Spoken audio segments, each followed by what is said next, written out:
Mi nombre es Jessica Herrera. Eh, Bienvenidos a esta primera charla de Armonía. Armonía es una marca de Capitale Consultores. Capitale Consultores es una empresa de consultoría en recursos humanos.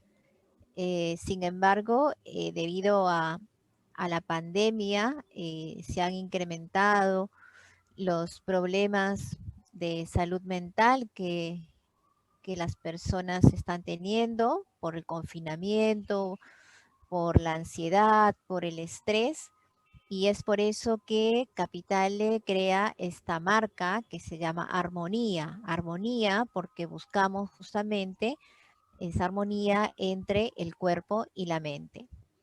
Y lo vamos a lograr a través de un equilibrio entre las sesiones psicoterapéuticas que puedan tener con nuestros terapeutas y también con especialistas como nutricionistas o como profesores de yoga o como especialistas en arte terapia que puedan complementar ese equilibrio que todos queremos tener hoy en día en esta pandemia.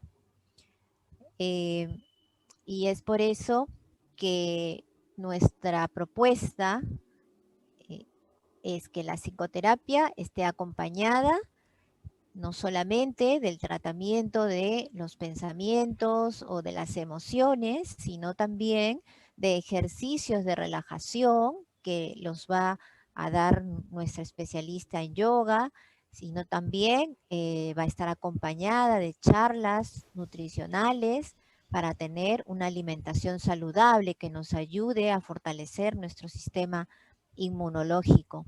Y por otro lado, vamos a tener también talleres de desarrollo de habilidades emocionales para autocuidarnos y aprender a cómo manejarnos mejor en esta situación que todavía tiene para un largo rato. Y es por eso que tenemos hoy a nuestra primera ponente, Mariana Rafaeli, a quien ya pueden verla. Mariana es nutricionista. Ella estudió en la Universidad de Buenos Aires, pero lleva ya aquí en el Perú más de 10 años, así que conoce muy bien nuestra cultura y nuestros hábitos alimenticios también. Ella tiene experiencia en el tratamiento de enfermedades crónicas no transmisibles y sobre todo en implementar programas de salud alimentaria. Así que vamos a escucharla atentamente acerca de algunos consejos que ella nos puede dar para poder tener una salud alimenticia equilibrada. Bienvenida, Mariana, te escuchamos. Hola Jessica, buenas tardes a todos. Gracias por reunirse aquí y para poder conversar un rato sobre este tema de la ansiedad y el estrés y los alimentos. Quisiera comenzar haciéndoles una pregunta que les pediría si pueden ir contestando en el chat. ¿Por qué comemos? ¿Cuál piensan que es la razón por la que comemos? Jessica, si podrías ayudarme a medida que vayan apareciendo algunas respuestas. Claro, sí, sí. Para tener energía, nos dice Anthony. Muy bien. Sí, es verdad. Es verdad, sería como la función nutricional del Ujú, alimento, ¿verdad? claro. Nuestro alimento es nuestro combustible, nuestra energía, lo que necesitamos para crecer, para mantenernos activos, es verdad, esa es una de las funciones. ¿Alguien más se anima a decir alguna otra cosa sobre las razones por las que comemos? Alessandra nos dice para tener un funcionamiento óptimo de nuestro cuerpo. Muy bien, también estaríamos en el mismo tema, en la función nutricional de los alimentos. Ahora, me gustaría aclarar en este momento que, si bien la función nutricional es sumamente importante, también comemos por otras cosas. Comemos por gusto, comemos porque nos da placer. O sea, ¿quién podría negar que comer da placer, verdad? Ujú, O sea, no sí. se puede negar eso. Comemos para relacionarnos con otras personas. Justamente ahora estamos en una época complicada para relacionarnos con otras personas, pero cada celebración familiar, cada reunión tiene una comida tradicional de repente de nuestra familia, una preparación que se pasa de generación en generación. O sea, la comida tiene mucha relación con el aspecto emocional. Entonces, para empezar esta charla tan relacionada con la nutrición, pero también con la parte emocional, me parecía bien no dejar pasar esto. Y no está mal que la comida esté relacionada con la emoción y va a estar siempre relacionada. Entonces, tener esto presente nos va a ayudar a tener más herramientas sobre la relación entre las emociones y la comida y cómo lo manejamos y poder hacerlo de una manera que sea saludable, ¿verdad? Respondida esta primera pregunta, voy a contestar un punto que siempre es una duda. ¿Cómo hacemos para tener una alimentación saludable? Muchos de nosotros de repente no hemos pasado por una asesoría con una nutricionista. En la época que íbamos al colegio tampoco había mucha información sobre nutrición en el colegio. Hoy sí hay más información con lo bueno y lo malo que eso trae. También tenemos que aprender a clasificar esa información, quién la está dando, si es información científica y verdadera o si es otro tipo de información.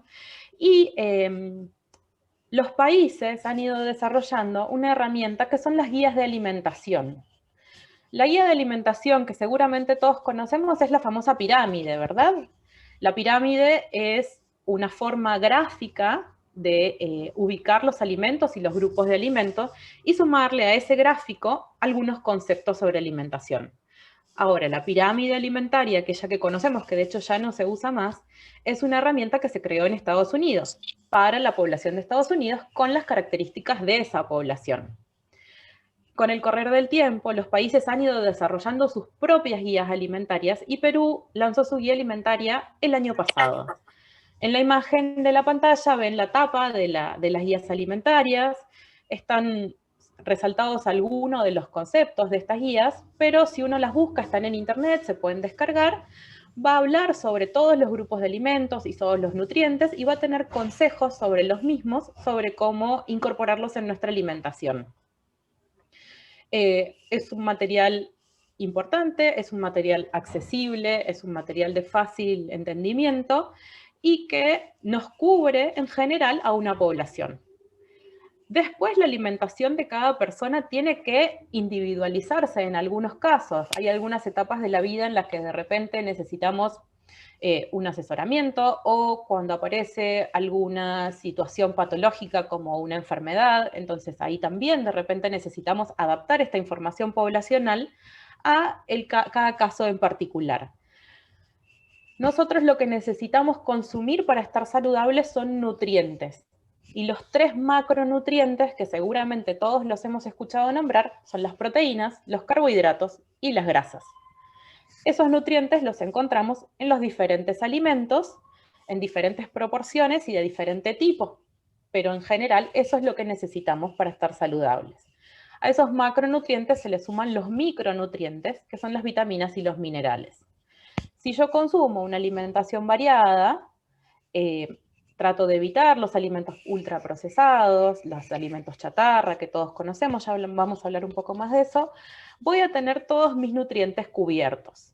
Hablando de forma general, como decíamos hace un ratito, cuando aparecen situaciones especiales, de repente necesito un asesoramiento o una adaptación especial de esa alimentación. Entonces, este me parecía un material importante que está a la mano de todos para que puedan consultarlo si alguien tiene dudas sobre su alimentación. Y si tiene dudas que con esta herramienta no alcanzan a responder, siempre tratar de consultar con un especialista. Metiéndonos en el tema del día, vamos a conversar sobre el estrés, vamos a conversar sobre si la ansiedad y el estrés son lo mismo y cuál es la relación que tienen tanto la ansiedad como el estrés con nuestra alimentación.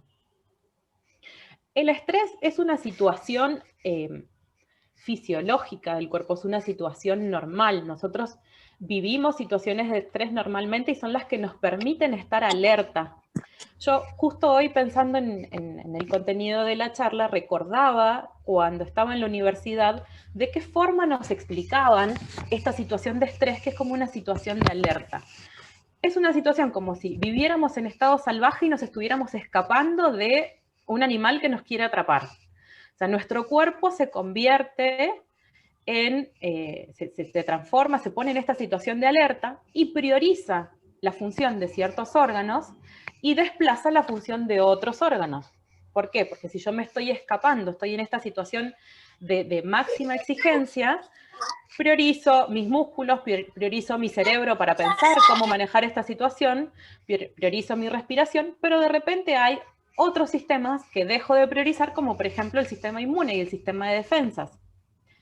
En ese momento en el que yo me estoy escapando de esta situación peligrosa, está bien que priorice de esa manera. Entonces, me interesaba hacer esta explicación para que tengamos en cuenta que el estrés es un componente normal de nuestro organismo y de nuestro funcionamiento. No es patológico esta situación de estrés. ¿Y qué es lo que ocurre con el cuerpo cuando estamos bajo esto, bajo una situación amenazante? El hipotálamo, que está en el cerebro, manda una señal a la glándula suprarrenal, que son unas glándulas que, como su nombre lo indica, están por encima de los riñones, y esas glándulas liberan una hormona. Esa hormona es el cortisol. Y ese cortisol es el que manda la señal a todo el cuerpo de ponerte en esta situación de alerta. De alerta, sí, es la palabra. Esta hormona se libera todos los días en nuestro cuerpo, más allá de las situaciones de estrés, tiene lo que se llama un ritmo circadiano, que tiene pico máximo y mínimo en el día. El pico máximo en el día es alrededor de las 8 de la mañana, entonces generalmente a esa hora, si tuvimos un buen descanso y se pasaron otras cosas, a esa hora nos sentimos mucho más activos. Y este cortisol normalmente baja entre las 12 de la noche y las 4 de la mañana para permitirnos el descanso. Si volvemos a pensar en esta situación de alerta, obviamente es lógico. En una situación de alerta, el descanso no se prioriza. En el ritmo normal del cortisol, durante la noche baja para que podamos descansar y comenzar al otro día con energías de vuelta. ¿Qué otras cosas pasan en el cuerpo cuando está el cortisol funcionando? Aumenta la glucosa en la sangre. La glucosa es la forma en la que nuestro cuerpo aprovecha la energía de los alimentos. Entonces, como yo estoy en una situación de máxima exigencia, pongo a disposición del cuerpo mucho combustible. Entonces, movilizo esa glucosa. Como hablamos anteriormente, el sistema inmune sí se debilita, porque no es una prioridad en ese momento el sistema inmune. Aumenta un poco la presión arterial. Como yo estoy consumiendo glucosa como combustible, también aumenta mi apetencia por la glucosa y por los dulces, para ir reponiendo ese combustible que yo voy gastando. A nivel digestivo, la función digestiva no es una función que se priorice durante el momento de alerta. Entonces, algunas enzimas y algunos jugos que participan en la digestión bajan en cantidad. Todas estas situaciones que yo les estoy nombrando, que cuando están bien equilibradas son normales, cuando pasan ciertos niveles y yo estoy en un nivel constante de estrés, empiezan a ser perjudiciales, ¿sí? Otra cosa que aumenta con respecto a las conductas es la ansiedad y la impulsividad. Y obviamente, como hablábamos hace un ratito, también me produce alteraciones del sueño y del descanso. Si yo estoy en estado de alerta, no estoy priorizando el descanso. ¿Qué situaciones me pueden provocar estrés? Podríamos nombrar miles seguramente. Piensen también en situaciones físicas. Cualquier enfermedad de nuestro cuerpo es un estrés. O sea, el cuerpo lo interpreta como una situación de alerta, de emergencia. Cualquier enfermedad, cualquier situación de violencia, los ayunos muy prolongados, las carencias nutricionales, o sea, por ejemplo, estar desnutrido es una situación de estrés para el cuerpo, que genera toda esta cascada de reacciones con el cortisol, como hablábamos hace un ratito. A veces las temperaturas extremas, muy extremas, son causales de estrés, algunas medicaciones, cualquier cirugía, cualquier intervención sobre el cuerpo genera estrés, la falta de sueño nos genera estrés, y el exceso de tecnología, que es una cosa que nos suena y lo vivimos a diario a veces, y no lo registramos y es algo que está tan incorporado y tendríamos que ponerle un poco más de atención. También situaciones emocionales nos despiertan el estrés. Demandas laborales, relaciones personales, presiones por cumplir, el duelo, la soledad, la angustia, todas esas situaciones generan estrés. Como les decía, todo esto es totalmente normal, o sea, es el mecanismo de adaptación que tiene nuestro cuerpo para responder a estas situaciones que son normales y que son esperables. ¿Cuándo viene el problema? El problema viene cuando el estrés es continuo y no permite estos ciclos entre alerta y descanso, que son los que van permitiendo que nuestro cuerpo descanse y se recupere y vuelva a estar disponible para estar alerta en el periodo siguiente, en el día siguiente.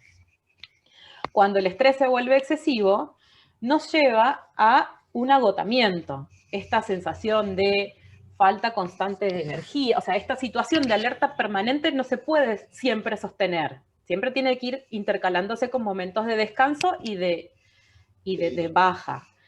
Si yo estoy en situación de estrés mucho tiempo, empiezo a tener una baja de energía, un mal sueño, o sea, duermo, pero ese sueño no es reparador, mi inmunidad sigue baja, la función digestiva también puede tener problemas, se produce como un agotamiento, una falta de fuerza, de energía, de motivación, ¿sí? Entonces, todas estas son las características del estrés cuando sobrepasa ciertos niveles y no cortamos con estas situaciones de estrés.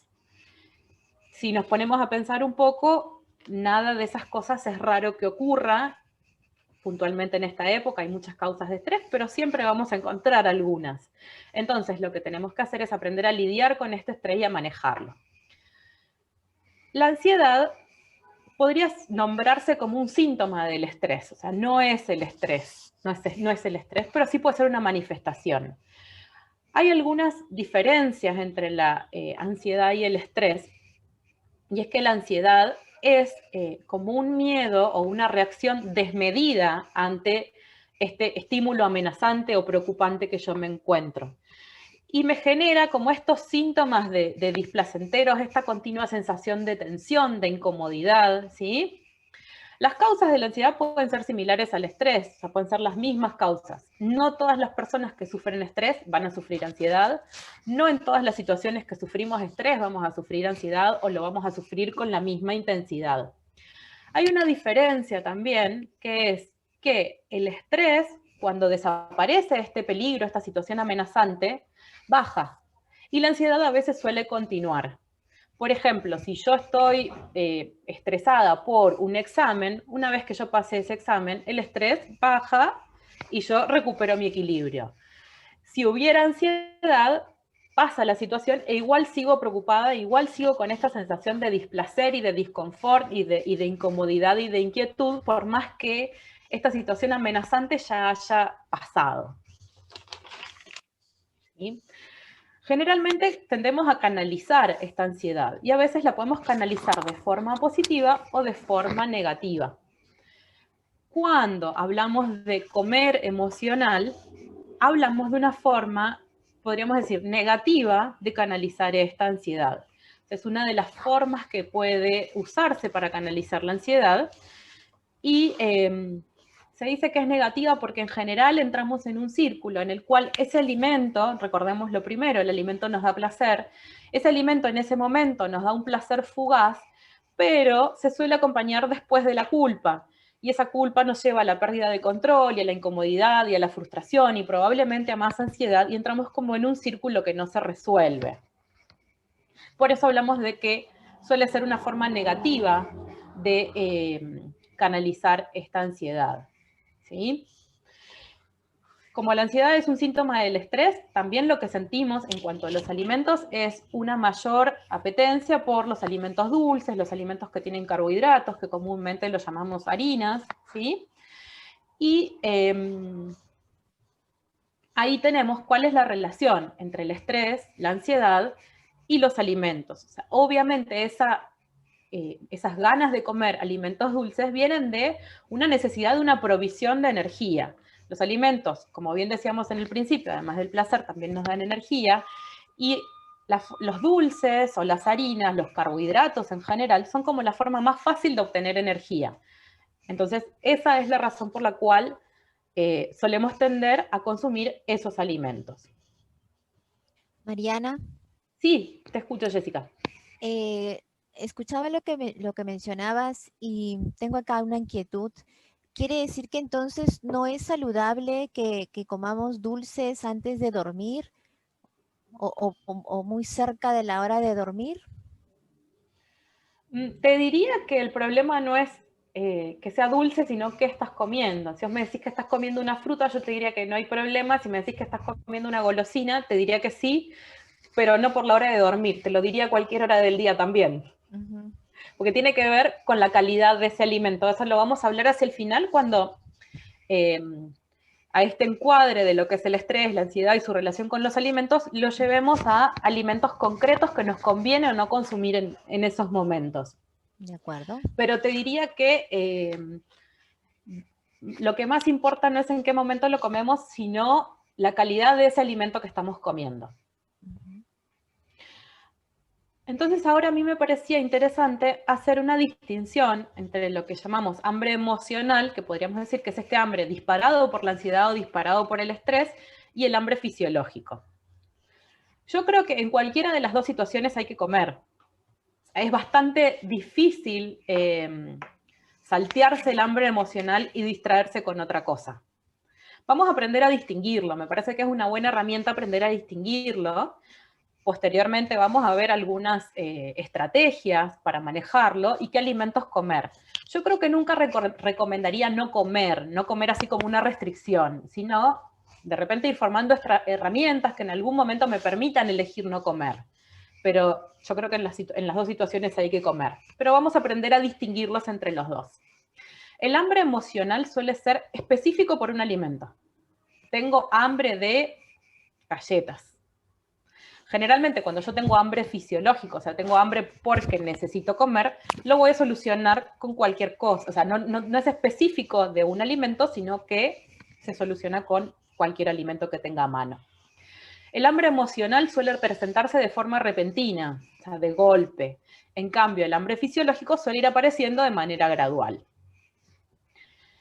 En el hambre emocional, muchas veces no llego a tener una sensación de saciedad. O sea, consumo mucho alimento, igual no logro saciedad. Cuando hay hambre fisiológico, sí, como cierta cantidad de alimento, me siento satisfecho, dejo de comer. En las sensaciones que se sienten, el hambre emocional se puede sentir como esta sensación de vacío en el pecho, en la garganta, relacionada con la ansiedad también. En cambio, el hambre fisiológico se siente más como a nivel digestivo, a nivel del estómago, ¿sí? El hambre emocional suele ser de carácter urgente y el fisiológico puede esperar. Por eso decía yo hace un ratito que en general es bastante difícil no comer cuando yo siento estas ganas relacionadas con la emoción de comer.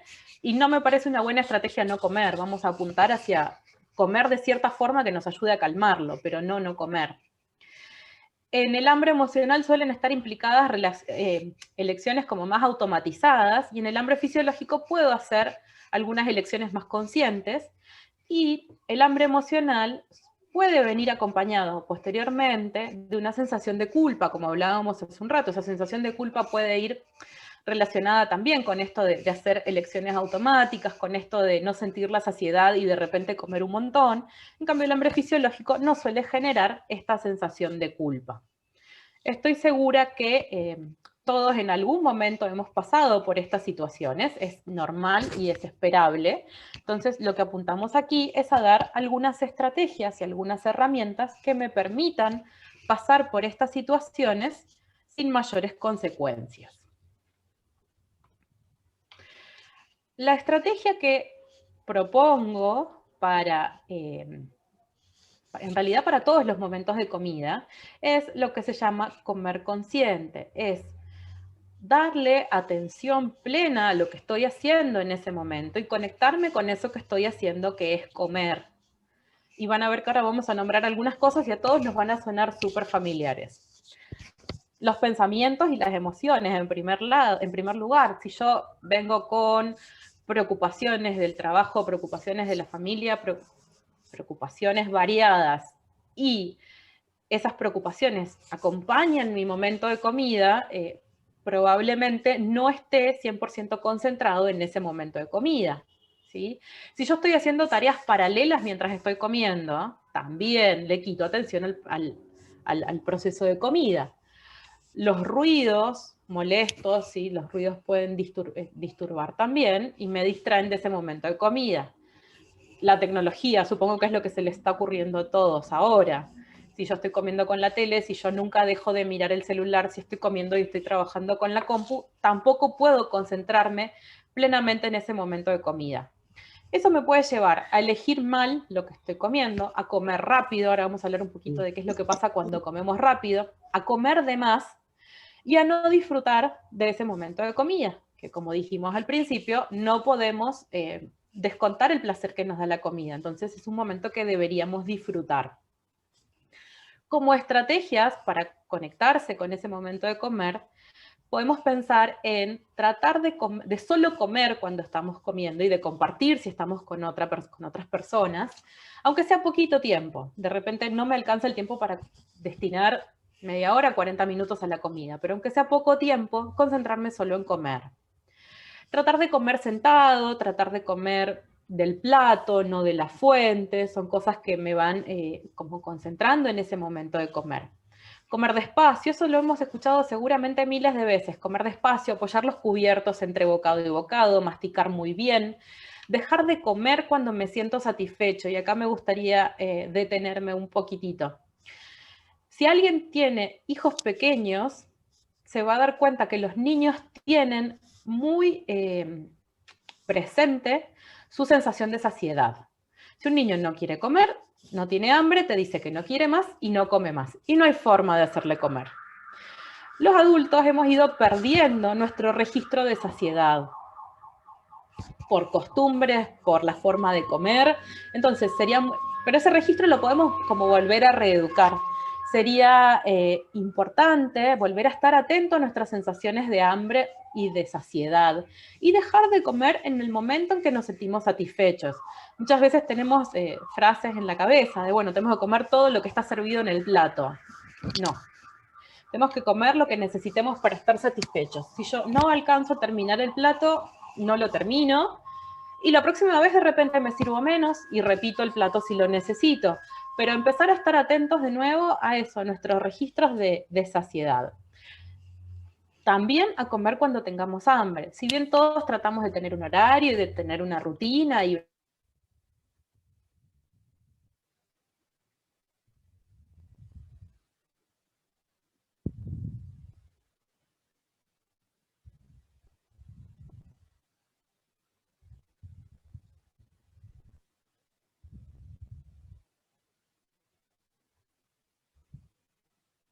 Se nos fue la señal con Mariana. sentir estas Mariana. sensaciones de hambre y ansiedad y respetarlas. Sí.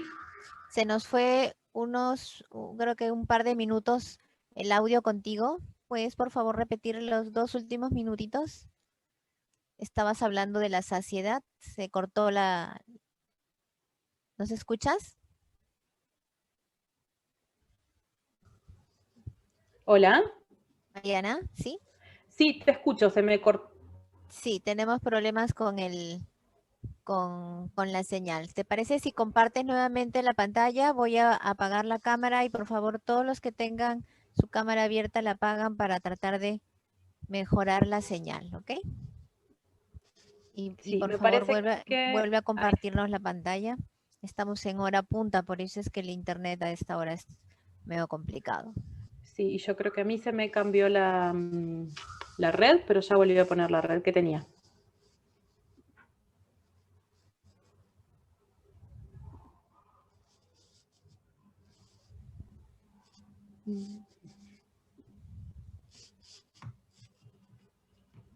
¿Se ve bien ahí la pantalla, Jessica? Sí, ahora sí. ¿Quisieras mencionarme en qué punto se dejó de escuchar? Sí, cuando hablaba sobre comer, cuando uno ya se siente satisfecho y no exigirse a comer de más, ¿no? Y que tal vez la siguiente vez uno deja de servirse tanto y puede comer un poco menos. Exacto, y en relación a eso, el siguiente punto que les nombraba es también comer cuando uno siente hambre. Si bien nosotros en cada familia tenemos nuestras costumbres y nuestros horarios y tratamos de mantener un horario ordenado de comidas, que yo tenga un horario establecido no quiere decir que lo tenga que respetar a rajatabla. Si yo suelo comer algo a las 5 de la tarde, pero hoy a las 5 de la tarde no tengo hambre, no lo como. Por ahí hoy tengo hambre a las 6 de la tarde. Entonces, todo eso apunta a esto de reeducar nuestra sensación de saciedad y nuestra sensación de hambre y respetarlas y comer cuando lo necesitamos y parar de comer cuando ya sentimos que estamos satisfechos. Otra cosa que se relaciona también con la época que vivimos ahora es tratar de relacionarse con el proceso de preparar la comida.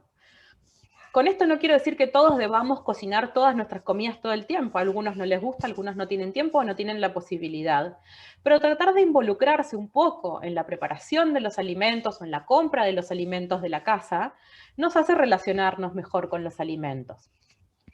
Tratar de involucrar todos los sentidos en la comida, ¿sí? La comida no solo tiene sabor, tiene una textura, tiene un olor. Entonces, tratar de estar atento a la comida y no atento a otras cosas. Tratar de llevar una alimentación equilibrada. Muchas veces cuando tenemos carencias nutricionales, estas se manifiestan como formas de comer compulsivas. Entonces, si yo siento que mi alimentación no está siendo equilibrada o tengo alguna duda, consultar para saber si estoy consumiendo lo que necesito. Hidratarse, estar hidratado. Muchas veces la sensación de sed se confunde con hambre.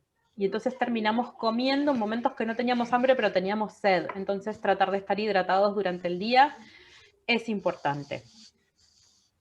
Apagar la tele, los dispositivos electrónicos, evitar las discusiones en la comida. ¿Sí? Yo no sé si acá se dice, pero en Argentina se dice un montón, que en la comida no se habla ni de fútbol, ni de religión, ni de política. No sé si acá se dice algo parecido, Jessica. No, que yo sepa, no, pero efectivamente son temas sensibles, ¿no? Entonces, es como una broma, pero bueno, uno sabe cuáles son los temas sensibles en su ambiente y tratar de evitar que las discusiones sean en el momento de la comida. Hay otros momentos para resolver los problemas que no sean ahí. Evitar comer alimentos que no nos gusten. Y acá este también requiere una explicación. Obviamente, si yo siento que hay muchos alimentos que no estoy comiendo, necesito empezar a probarlos, necesito probar otras preparaciones, pero forzarme a comer algo que no me gusta de una forma que no me guste le quita el placer y convierte ese momento de alimentación en otro momento de estrés o de disconfort. Entonces, obviamente, si yo no como ninguna verdura, voy a tener que empezar a investigar cómo las preparo, cómo cambio las preparaciones, cómo las combino, porque sé que las necesito para que mi alimentación sea equilibrada. Pero hacerlo de una manera que me resulte placentera. Si no, estoy solucionando un problema, pero creando otro problema, que es haciendo de la comida un momento tenso por algo que debería darme placer. Hablamos hace un ratito de masticar, ¿sí? Y masticar tiene un efecto sobre la digestión. Ustedes saben que hay algunos estudios que dicen que cuando masticamos bien, consumimos más o menos 12% menos de calorías que probablemente estaríamos consumiendo si comemos más rápido. Además, mientras yo voy masticando, el proceso de digestión de los alimentos empieza en realidad siempre se dice que empieza desde la cabeza y desde la boca. Cuando yo estoy comiendo, se empiezan a liberar, durante el proceso digestivo, el cuerpo todo el tiempo va liberando hormonas que conectan el sistema digestivo con el cerebro y van mandando señales. Y van regulando el hambre y la saciedad. Cuando yo mastico más, aumenta la hormona que indica saciedad y disminuye la que indica hambre. Si yo como muy rápido, me salteo la posibilidad de realizar esas señales. Generalmente, si se come rápido, se digiere peor, y quien tiene problemas de gastritis o quien normalmente tiene problemas de pesadez o de sensación de digestión pesada, si come rápido, los va a tener más acentuados. Entonces, me parecía importante hacer una aclaración sobre este tema de masticar y comer despacio. Una recomendación que podemos hacer es que si yo siento que al momento de la comida vengo muy acelerado con diferentes cosas, sentarme y hacer algunas respiraciones profundas podría ayudarme a bajar este nivel y conectarme con los alimentos. Creo, Jessica, que pronto hay una charla sobre respiración o sobre yoga y actividad física y relajación, ¿verdad?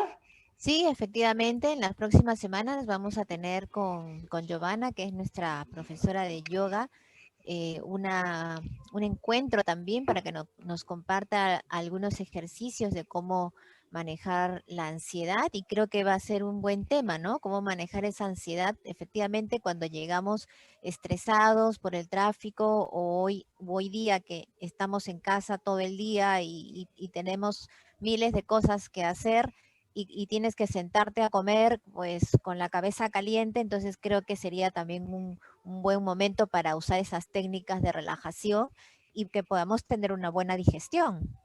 Exacto, de repente ella, que es la experta, puede darnos algunas técnicas más específicas. Yo nombro una respiración Sí. profunda, pero ella seguramente tendrá alguna cosa muy cortita y muy puntual, pero que me permita en el momento que yo me siento a comer, hacer ese pequeño ejercicio, dejar un poquito de lado todo lo que traigo o de la calle o del trabajo o de lo que fuere y concentrarme en comer. Ujú. Así es. Entonces, ahora que hemos hablado de estrategias y de herramientas puntuales que podemos comenzar, porque fíjense que todas están al alcance de nuestra mano. O sea, detener los dispositivos electrónicos, masticar un poquito más, comer un poco más despacio, respirar un poco, evitar discusiones.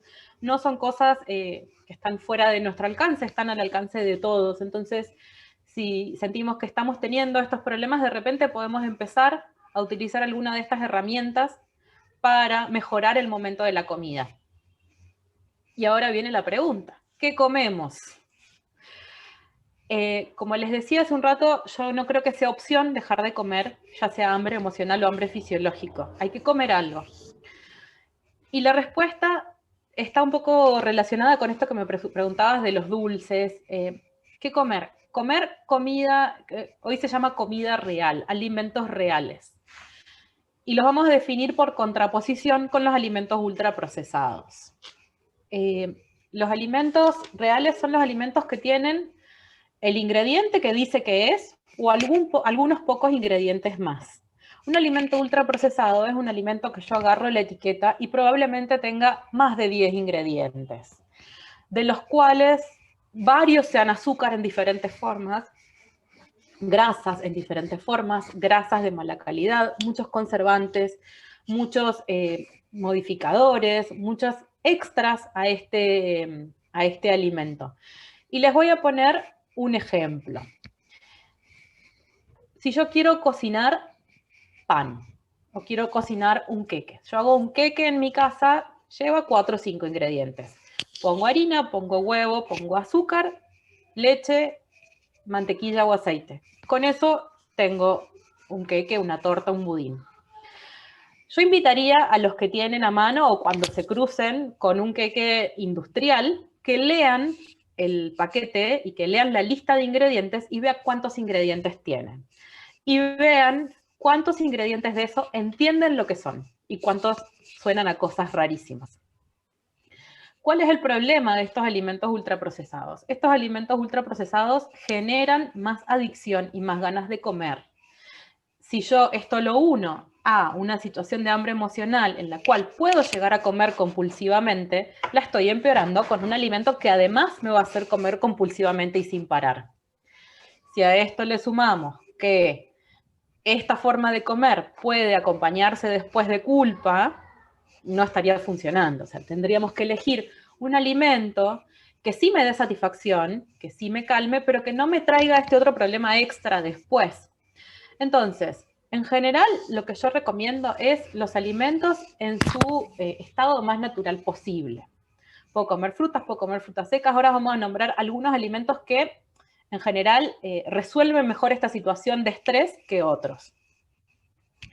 Se habla de consumir más o menos entre un 80 y un 90% de mi alimentación como alimentos reales, vamos a llamar a estos alimentos con poco procesamiento, y un 10 o un 20% de alimentos ultraprocesados porque no son saludables, pero sabemos que también vivimos en un mundo donde esos alimentos están al alcance de todos y a la mano de todos y son, digamos que en muchos casos, inevitables.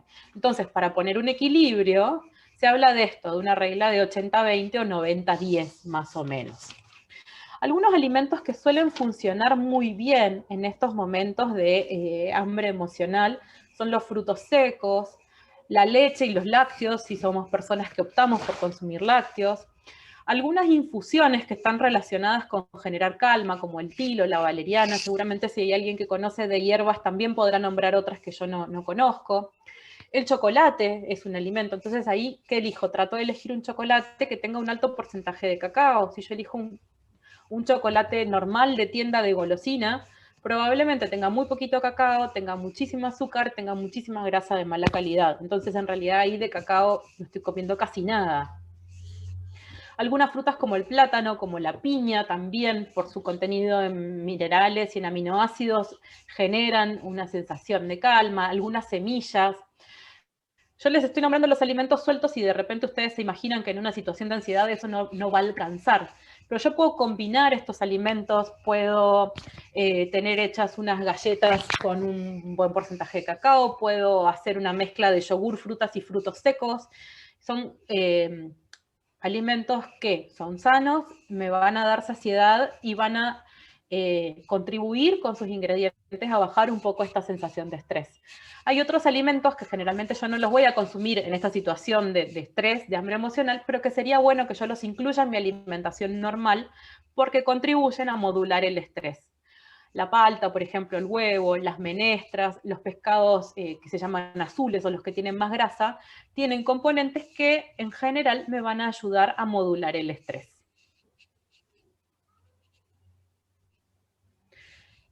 Quisiéramos, si te parece, Jessica, abrir para algunas preguntas ahora, si es que hay alguien que se haya quedado con alguna duda. Sí, vamos a tener, estamos casi ya en la última parte de este encuentro, entonces tal vez alguien quiera hacer alguna pregunta específicamente. Y Bien, mientras surgen las preguntas, lo que me gustaría decirles es que si ustedes sienten que con estas herramientas que hemos hablado hoy de forma general no les alcanzan o sienten que las situaciones de estrés o de ansiedad están superando algunos niveles, los están desbordando, están interfiriendo con mis actividades diarias, no dejen de buscar y pedir ayuda, que siempre hay profesionales que los pueden ayudar. O lo mismo desde la parte nutricional, si sienten que esta forma de comer está perjudicando alguna situación, por ejemplo, está interfiriendo con su peso o está interfiriendo con el manejo de alguna enfermedad que está relacionada con la alimentación, por ejemplo, si tengo diabetes, si tengo hipertensión, si tengo alguna enfermedad, una condición de ese tipo y siento que las emociones están interfiriendo demasiado con mi alimentación y eso está repercutiendo negativamente sobre el manejo de mi enfermedad, no dejen de consultar para buscar herramientas específicas, para buscar un plan de alimentación adecuado e individual a las necesidades que tengamos en este momento. bien, tenemos unas preguntas ya. Nos preguntan cómo funciona la cafeína con respecto al estrés. La cafeína es un estimulante. Entonces, si yo siento que me está haciendo muy difícil controlar el estrés, o sea que tengo más situaciones de estrés en el día que las que quisiera tener, tendría que disminuir el consumo de cafeína. Algunas personas a veces he escuchado que necesitan café para dormir. No sé si te ha pasado con alguno de tus pacientes, pero me parece extraño, ¿no? Porque yo también sabía que era un estimulante. Es un estimulante. Suena extraño, pero lo que comentábamos un poco antes, que también la sensación que nos generan los alimentos es muy individual. Entonces, siempre hay excepciones que confirman las reglas. Me suena extraño y no le encontraría la explicación como científica de cuál sería el mecanismo por el que ese café me hace dormir.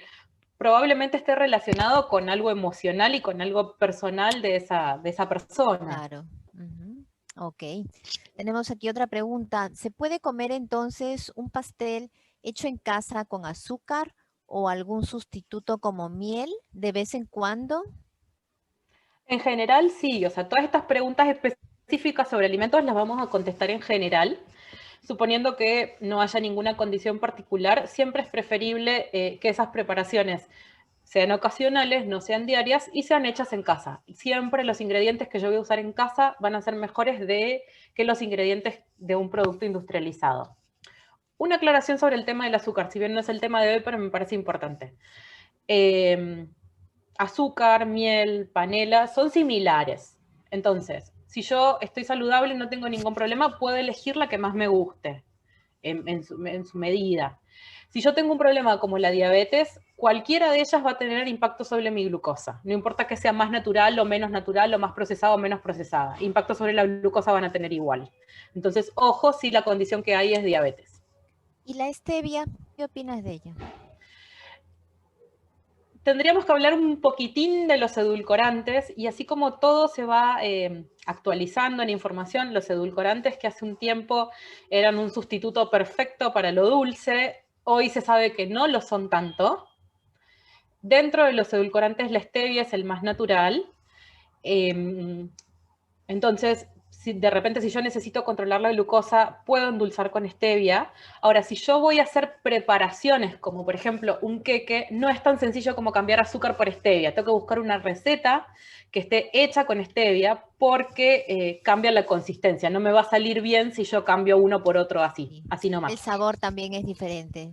El sabor es diferente, el sabor es un tema de costumbre también. Sí, O sea, si yo empiezo efectivamente. progresivamente a usarla, puedo acostumbrarme. Es un recurso sumamente útil cuando yo tengo que controlar la glucosa, pero hay algunos reparos con el uso de edulcorante ahora. Perfecto. Tenemos otra pregunta de Anthony. ¿A qué hora de la noche recomienda dejar de consumir alimentos, ya que consumirlos no podría dejarnos descansar bien por la energía que nos brinda? En realidad, cuando yo consumo alimentos, también la energía se va acumulando. No necesariamente es como que esa energía está ahí y necesito moverme para gastarla. Generalmente lo que se dice es que para tener una buena digestión, entre la hora que yo como y la hora que me acuesto, debe pasar por lo menos 1 hora y media, idealmente 2 horas. También depende mucho de los horarios que yo tenga en mi actividad y a qué me dedico. Por ejemplo, hay gente que trabaja de noche, que hace guardias o turnos de noche. Entonces, se adapta al horario de cada uno, pero en general lo que yo te diría es eso, que dejemos pasar entre 1 hora y media y 2 entre que comemos y nos vamos a acostar. Entonces ahí hacemos nuestro cálculo de a qué hora debería ser nuestra última comida. Ahora, también supongo que dependerá de la calidad de la comida, ¿no? Por ejemplo, menestras o carnes rojas de noche o una comida muy pesada podría también no dejar dormir bien, ¿no? Sí, eso también va muy asociado a las costumbres. Por ejemplo, aprovecho para hacer una distinción entre costumbres que tenemos en Perú y en Argentina, aprovechando que conozco las dos. Acá se cena o se hace un lonche muy liviano en la noche. En Argentina, y sobre todo en Buenos Aires, la comida fuerte suele ser a la noche. Mira. Yo toda la vida consumí la comida principal, o sea, la comida más fuerte, que es la que generalmente se hace en la casa, porque la del mediodía se hace afuera si estás trabajando, a la noche. Creo que hoy no lo podría hacer, pero llevo muchos años acá comiendo de esta forma. Me parece que también es más una cuestión de costumbre. Claro. Ok, tenemos otra pregunta de Marco. Los frutos secos, las almendras, maní, etcétera, son alimentos rápidos y que sí pueden calmar la ansiedad, pero como todo, imagino que en exceso es malo. ¿Cuál es una dosis recomendada? ¿Y qué pasa si nos excedemos? Va a depender de la condición de cada persona, del peso, de la edad, pero un puñado de frutos secos es una buena porción. ¿Qué pasa si nos excedemos? Hay que ver en qué circunstancias yo me excedo. Si yo me excedí un día que no podía controlar la cantidad de comida y fue una sola vez, prefiero 1000 veces excederme comiendo frutos secos y no comiendo galletas. Si es un problema recurrente, esto de que yo suelo excederme con los alimentos, tengo que empezar o sea, el problema no es el alimento en sí, sino esta conducta, y lo que tengo que empezar a tratar es la conducta. Ahora, como bien decía, el fruto seco es un alimento que sí calma, que esta sensación de masticar crocante calma un montón la ansiedad. Son alimentos ricos, son fáciles de llevar, o sea, yo podría llevarlos en un bolsillo, ¿sí? Entonces sí me parece que es un buen recurso para utilizar. Y como te decía, si yo siento que esta conducta de excederme está ocurriendo muy frecuente, el problema no es el alimento, sino la conducta. Claro. O variarlo en todo caso, ¿no? O mezclarlo con otras cosas, De ¿no? repente, si es un alimento que yo me excedo porque me gusta mucho, sí también ir mezclándolo con otras cosas, ir viendo cómo porcionarlo también. Claro, claro. A mí me pasa que cuando me excedo con las almendras, por ejemplo, me activa la alergia, entonces tengo que dejar de comerlas. Entonces, sí, pues efectivamente hay que tener una dosis razonable. Sí, un Eh, puñadito suele ser una buena dosis, que es algo que yo puedo sí, llevar en un tupper pequeño o en una ajá, bolsita y comer, comer si eso estoy afuera. recomiendas, ¿no? Es Lo muy que sencillo de comer, es un alimento que no me sí, va a ensuciar. Por ahí, a veces una fruta no siempre es tan fácil. claro, Una fruta fresca a veces es más complicado, una fruta seca es bien práctico. sí. Lo que me recomendaban en alguna oportunidad es lo que cabe en un puño, ¿no? Exacto, sí, Un esa es puño como cerrado, esa es la me- cantidad. es una medida bien, bien casera y bien fácil. Ajá, correcto. Aquí tenemos otra pregunta. ¿Qué alimentos ayudan a mejorar nuestro metabolismo? Ninguno. Mm, Eh,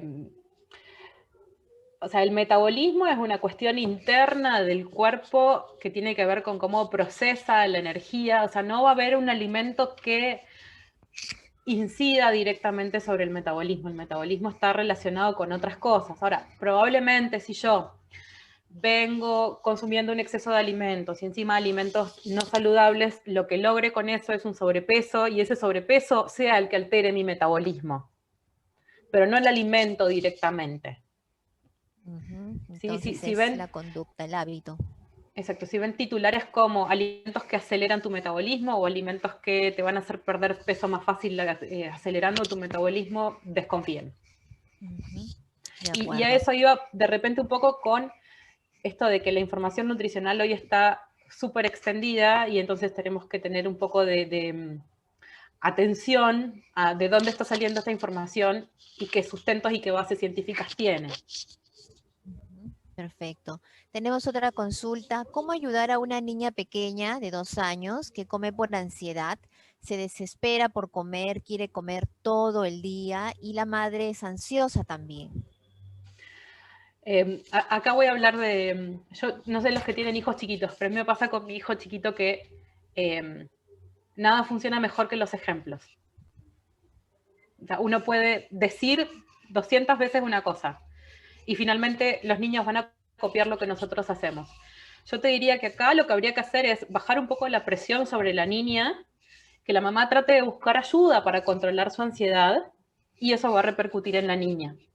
Otra cuestión fundamental es, mientras tenemos esta conducta de ansiedad, o sea, y mientras tratamos de modificarla, es tener en casa a la mano alimentos saludables. Entonces, si bien yo voy a tener momentos en los que voy a comer más compulsivamente, voy a estar segura de que voy a estar comiendo alimentos saludables. Eso ya es un buen paso. Mientras tanto, voy viendo estrategias para solucionar esta conducta. Me parece que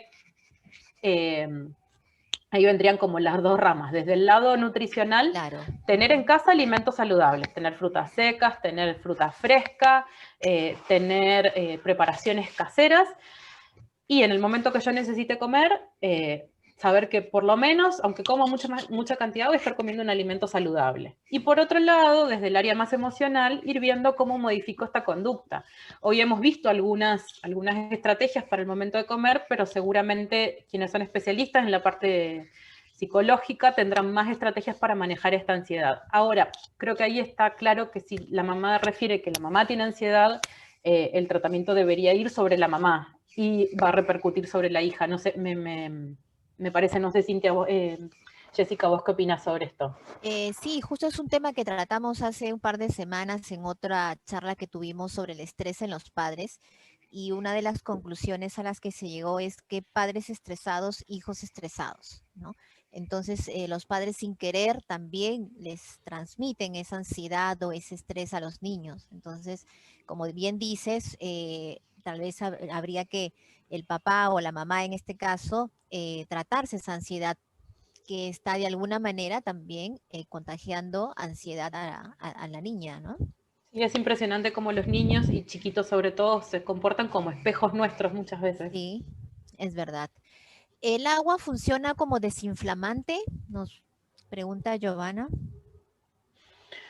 Eh, no, el agua no es un desinflamante en sí. Ahora, si lo que nos estamos refiriendo es un caso de retención de líquidos, descartando algún problema patológico, o sea, que esa retención de líquidos sea por un problema renal o que sea por un problema cardíaco, ¿sí? Descartando eso, hablando de una persona sana, hay personas que son sanas que tienen más tendencia a retener líquidos. Tendencia que a veces está regulada por el estrés, por el tipo de comida, por alguna cuestión hormonal. Entonces, cuando yo tengo tendencia a la retención de líquidos, si tomo menos agua, retengo más líquidos. Entonces, cuanto más agua tomo, más líquidos elimino, y entonces ahí sí podría funcionar como desinflamante de esta situación de tendencia de retención de líquidos. Perfecto. Sony pregunta, ¿qué opinas del ayuno intermitente? No soy una experta en el tema.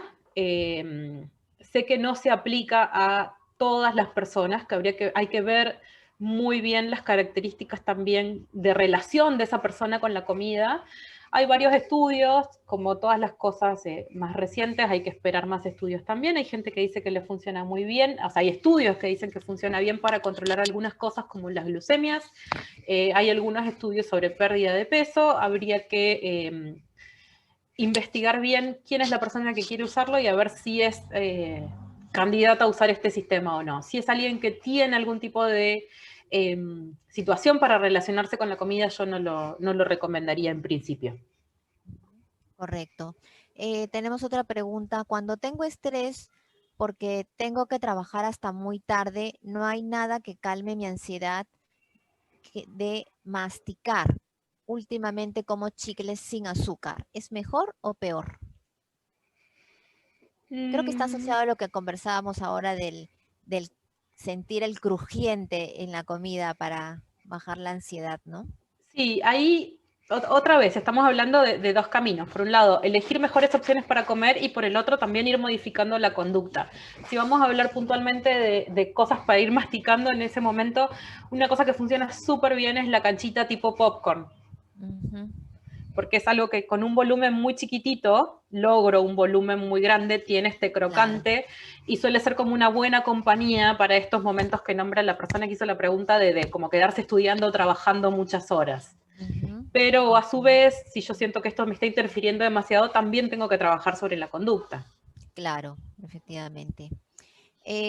Ahora está muy de moda las frutas deshidratadas. ¿Son buenas realmente? Las frutas deshidratadas son una buena opción en algunos casos, eh, que yo no puedo acceder a la fruta fresca. Si yo puedo acceder a la fruta fresca, siempre es mejor opción. Y cuidado si estamos hablando de una persona con diabetes, porque lo que tiene la fruta deshidratada es que a una fruta fresca se le quita el agua y eso hace que el azúcar de la fruta se concentre mucho más. Como se le quita el agua, además tiene muy poquito volumen, entonces probablemente yo coma más de lo que comería si comería una fruta fresca. Es una buena opción, es una de las opciones que hay, o sea, cuanto más opciones tengamos siempre es mejor. Solo diría esa precaución, que tiene mayor concentración de azúcar, entonces cuidado con eso, y la puedo tener como una opción más, pero si yo puedo elegir fruta fresca, preferir la fruta fresca. Ujú. Perfecto. Ok. ¿Cuáles serían tus conclusiones finales, Mariana, sobre este tema de la comida y la ansiedad? Que por ahí un poquito las que nombramos hace un rato, que traten de, específicamente sobre alimentos, de tener a mano alimentos saludables. Yo siempre digo esto, o sea, yo voy a comer lo que tenga a mano. Si yo me propongo comer fruta, pero tengo en mi casa los reposteros llenos de galletas, ¿qué voy a comer? Galletas. Claro. Ujú. Es como la profecía autocumplida, o sea, voy directo al fracaso porque me lo dibujé yo solita el fracaso. Ujú. Si yo estoy trabajando en vez de en mi casa, estoy trabajando en la oficina y no me llevo algo para comer y lo único que hay en la oficina es una máquina de snacks, voy a terminar comiendo un snack. Por eso te decía que en un principio, cuando hablamos de hambre emocional, hambre fisiológico, no comer casi nunca es la opción. La opción que yo puedo manejar es elegir qué comer. Entonces, tener a mano los alimentos saludables que yo prefiero comer. Y ver estar atento a si con estas estrategias me alcanza para modificar estas conductas, o si veo que estas conductas están interfiriendo en mi vida normal y necesito ayuda. Entonces también mi consejo como conclusión es que si ven que necesitan ayuda, pídanla, porque hay gente capacitada para ayudar y resolver estas cuestiones y dejar de hacer que interfieran en nuestra vida cotidiana. Perfecto, perfecto, muy bien. Vamos cerrando entonces este encuentro, este primer encuentro que hemos tenido con Armonía, justamente hablando de temas de alimentación.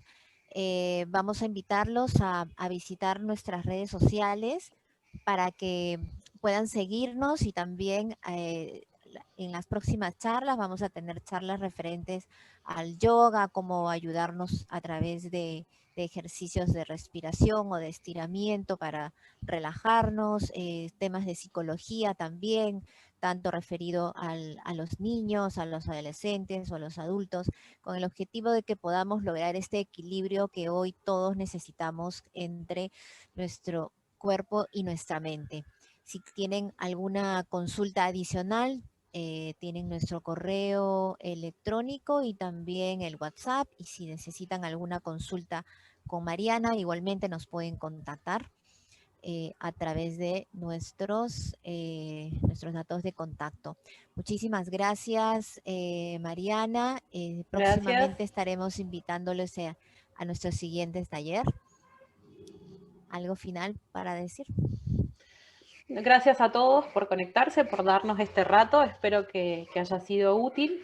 Y como decía Jessica, estamos atentos a sus consultas, estamos atentos a si quieren sugerirnos algunos temas que les parece interesante para desarrollar en próximos talleres. Ahí están todas las redes para que se comuniquen, así que estaremos leyendo sus comentarios y sus sugerencias. Sí, efectivamente, nos pueden sugerir temas y los podemos lanzar. Cada 15 días vamos a tener estas charlas gratuitas para poder apoyarnos entre todos a pasar esta pandemia. Así que muchas gracias a todos, muy buenas noches y hasta la próxima oportunidad. Gracias, buenas noches.